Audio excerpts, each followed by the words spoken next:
লায়াস্তাখলিফান্নাহুম feel আরদি কামা ইস্তাখলাফাল্লাযীনা মিন ক্বাবলিহিম।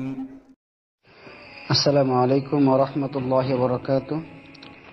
সম্মানিত দিনী ভাই, আপনি জানতে চেয়েছেন সূরা ফাতিহা পড়ার পর যদি আরেকটি সূরা মিলাতে ভুলে যান তাহলে কি সাহু সিজদা দিতে হবে কিনা। হ্যাঁ প্রিয় ভাই, আপনার প্রশ্নটি অনেক সুন্দর। শুধুমাত্র সূরা ফাতিহা এটাই হচ্ছে সালাতের রুকন, যেটা না করলে সালাত হবে না। আর বাকি যে কেরাতগুলো মিলাতে হয় সেগুলো হচ্ছে সুন্নাত, করলে সব পাবেন। ইচ্ছা করে না করলেও আপনার গুনাহ হবে না, সাহু সেজদা দিতে হবে না।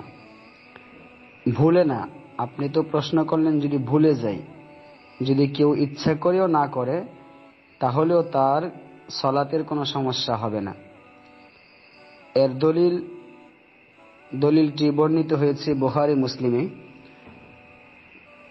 قال আবু হুরায়রা রাদিয়াল্লাহু তাআলা আনহু বলেন, ফি কুল্লি সলাতিন কিরাআতুন, প্রত্যেক সলাতেই কেরাত রয়েছে। ফামা আসমা'আনা নবিয়্যু সাল্লাল্লাহু আলাইহি ওয়াসাল্লাম আসমা'নাকুম, যেই কেরাতগুলো আল্লাহ রাসূল আমাদেরকে শুনিয়ে বলিয়েছেন আমরা সেগুলো তোমাদেরকে শোনাচ্ছি।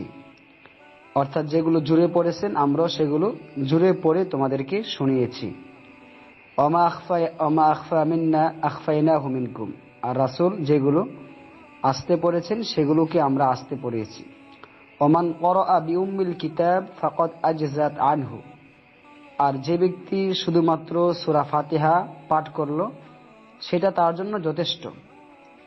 ওমান যাদা ফাহুয়া আফজল, কেউ যদি অতিরিক্ত কোনো সূরা বৃদ্ধি করে তাহলে সেটা তার জন্য ভালো।